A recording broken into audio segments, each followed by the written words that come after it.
it's been a while since you played here. Yeah, it's been, I think the last time we were here was like 2007, maybe, 2008, 2007. Yeah, now, since you left the other band, you've been mostly a solo artist. Why did you not ever join, you know, an Ozzy or an Alice Cooper or a known band? You must have been asked. That's an interesting question, actually. I think that I'm pretty much sort of, you know, I don't mind being in a group where we put the whole thing together ourselves, but I don't think I'm ready to join somebody else's band. Okay. I don't mind, you know, doing guest appearances on somebody's record and so on and so forth, but I have no interest in signing on to play some other artist's material and do all that for a living, you know.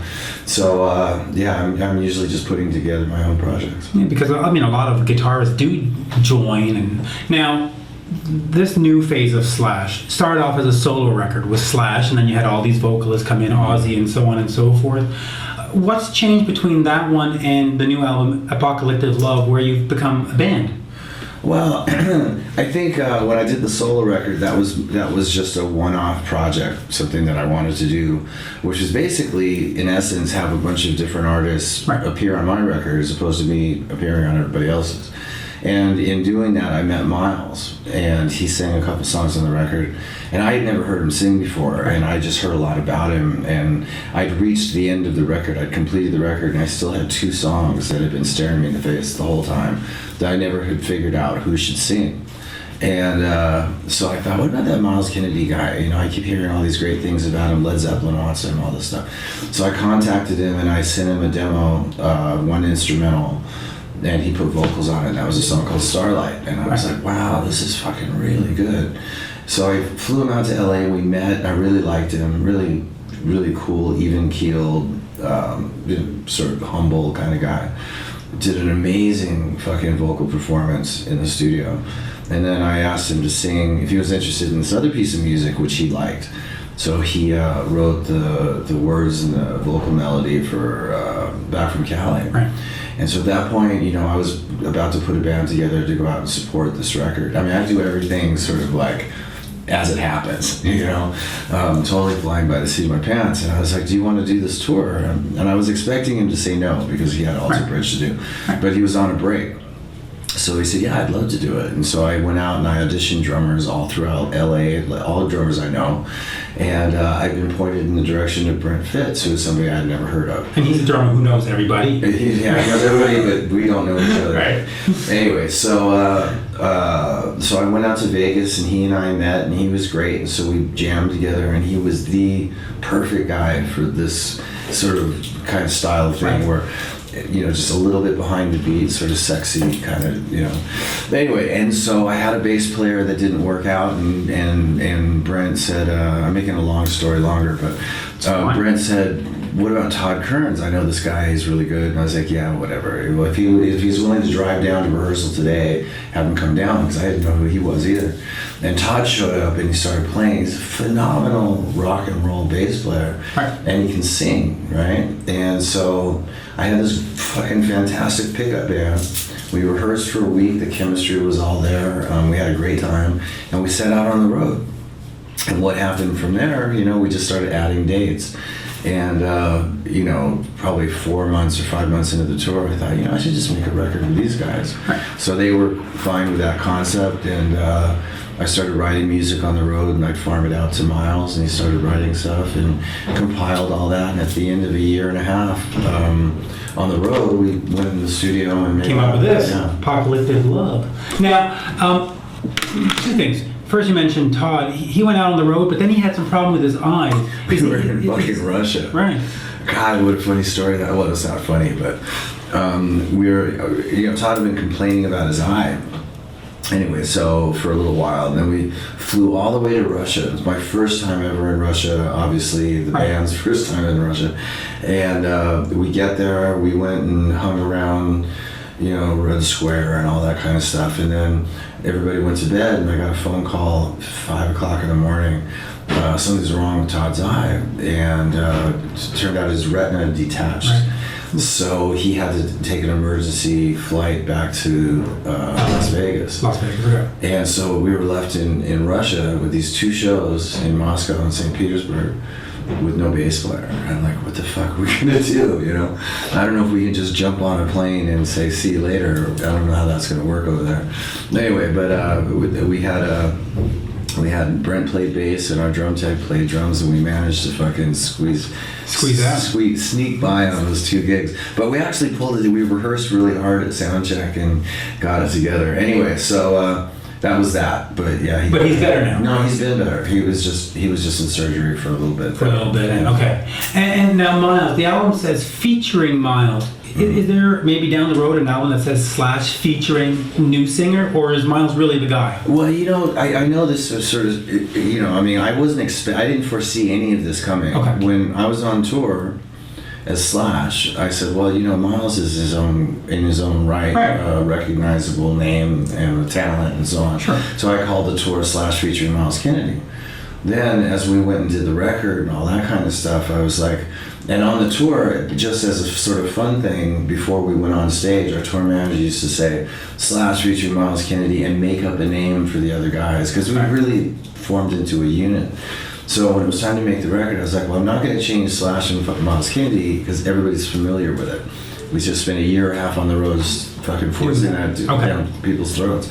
So so we added the Conspirators. So this is not going to change. Okay. I would imagine that if I'm going to do another record, it's going to be with the same lineup. So this is the band then? It's turned into a band, yeah. And I guess... If we do anything else on the side, it'll be / something else. / something else. And I guess with this being the band, I guess it precludes any involvement with Velvet Revolver or any other band. Yeah. I mean...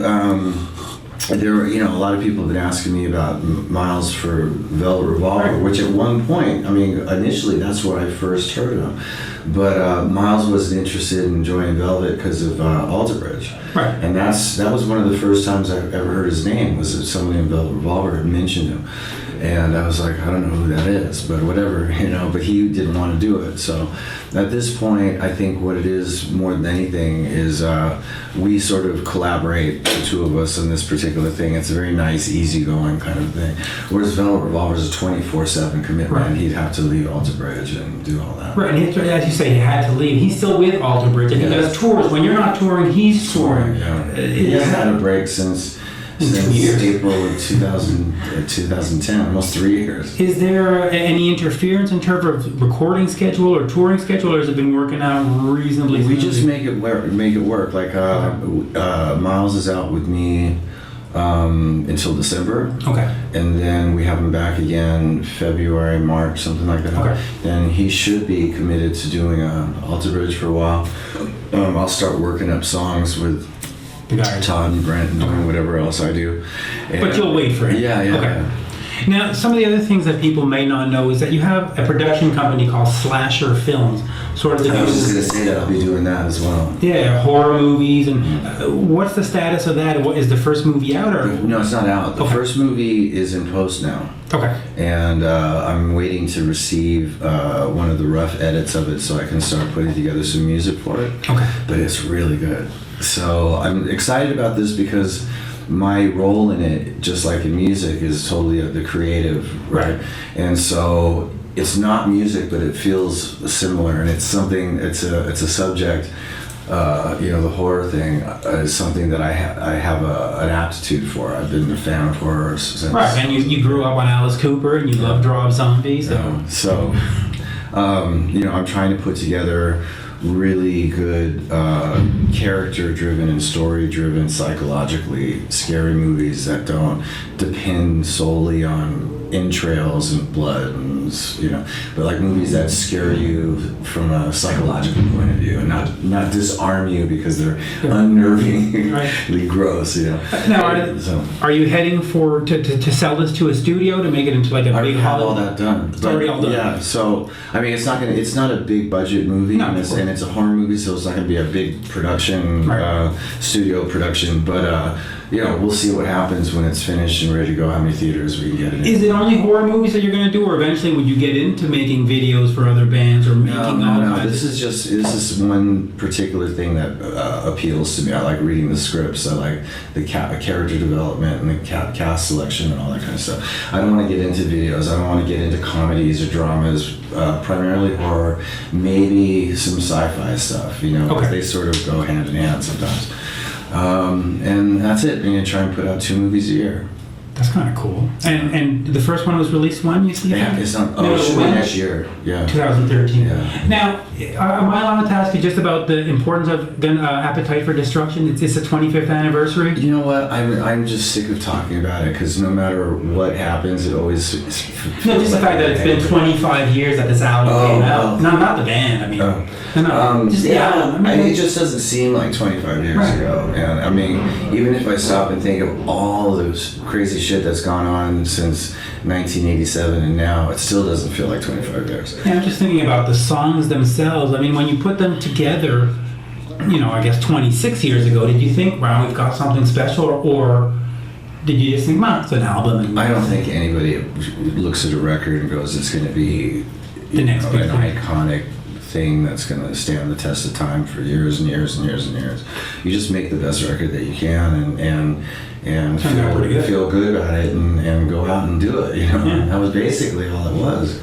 But moving away from that, for the new album, you put together an app for the iPhone or for smartphones. Right. Basically, you play the entire album live, and with the app, people can see different angles and you can see the whole band. How did that concept come up, and are you going to apply it to anything else? We can maybe record a live show in that kind of vibe? Well, it's called Natty Vision, and it's a company unto themselves, and I stumbled across them on the internet. I think it was a Muse show that they done, and it was a live concert, and you could go on either side of the stage, behind the drums, looking out towards the audience, looking at it from the front of the audience point of view, from up above, so on and so forth. I thought, that's fucking great. We should do that in the studio. So we contacted them, and they came down, and we did it in the studio. And so I would like to, at some point, do a live gig with them as well. It's a really cool sort of interactive way of, for either a live performance or a studio performance. Well, especially for a studio performance, because essentially you've played the entire album live, and not a lot of people do that. They play 2 or 3 cuts from the new song and then all the back catalog, and this sort of forced you to learn and play all the new stuff. Well, trust me, we did enough pre-production going into this record to learn all the new stuff anyway. Yeah. Because since it was recorded live, we had to know it pretty well. Yeah. Now, going forward, you mentioned that you were going to start maybe in January looking at new songs? Oh, no, we're doing, like for this, new songs now. I'm starting to compile, writing riffs and recording them and arrangements and starting to get into all that and talking with Miles about it and feeding him material. Okay. That's all just started in this last month. So now, you've always done rock and hard rock. Any chance that you might move into another genre at some point and do an acoustic album or a classical album or some kind of other album? Well, I mean, I do stuff on other people's records. But for your own. But people ask me, like, if you're going to do a blues record, or no one's mentioned an acoustic record yet, or an instrumental. Right. And at this point in time, I'm still, I've still got a lot of things, desires as far as doing like a rock. I mean, this particular record and this band has been a huge boon for me, because I've been in so many different configurations, all sort of looking to do the same thing, and I finally found an environment where I seem to be able to get away with doing what it is that I'd like to do. Right. So I'm going to be headed in that direction. The idea of doing an instrumental record just sounds boring, Right. But it doesn't mean that I might, doing like a score is very similar, but it's a whole different concept. Putting together a bunch of instrumental, guitar-driven, a whole record where it doesn't sound like much. Have you done more score work? I mean, when you think about Velvet Revolver, was essentially sort of created to do a score for a movie back in the day. Well, no, was it the Hulk? It wasn't. Yeah, we didn't get together to do that. But that's sort of where people. It was the first thing that we did to sort of see how it all worked. But the scoring thing, I did score a movie called This Is Not a Movie, which was this very avant-garde, low-budget movie by this really fantastic director from Mexico. and Eladio Rubio was his name. And so that was like the first full-length score that I ever did. Nothing but guitar, totally off the cuff. Other than that, I've just done a lot of. I did. What was that? Fast and Furious. Right. I've done little bits and pieces of different movies. I did The Wrestler. That's right. Yeah. So I do it from time to time, but that's different. It's instrumental and it's a lot of fun. It's very slow paced scoring. Right. Like I won't score all of Nothing to Fear, which is the name of that movie. I'm just going to write some different parts and let the scoring composer incorporate them into the score. I'm too busy on the road to be able to dedicate too much time to it. But yeah, so I don't mind doing that. But a whole album instrumentally doesn't sound like fun. An acoustic record, I can only handle one or two songs. Yeah, and for the movies, you're not producing it. You're not going to be on the set going cut action. I went down to the set, but I don't direct now. That's what I mean. Yeah. Direct. Anything else we need to mention? At the moment, no. I think We got the slasher, we got the app, we got the album. I'm busy on the road for a long time, and the record's out, and I don't really have anything else in my sights except for making another one and getting this movie thing going. Now, the interview today was all possible thanks to Allan Niven. Any words about him? Allan's great. I've been talking to him a lot. Allan was one of the key elements in Guns N' Roses, doing what it did. He was really instrumental in getting it past the powers that be and getting it to see the light of day. There's many times that first album of ours we were going to get dropped from the label and all kinds of stuff. So I give Allan a lot of credit. I thought he had a lot of foresight and a lot of balls to push it the way he did. And then that album 25 years later is considered sort of the classic hard rock album, right? So. Yeah, it's just great, man. It's nice to have been part of that. Yeah, absolutely. Well, thank you very much for your time. It's nice talking to you. You too. Pleasure. Thank you.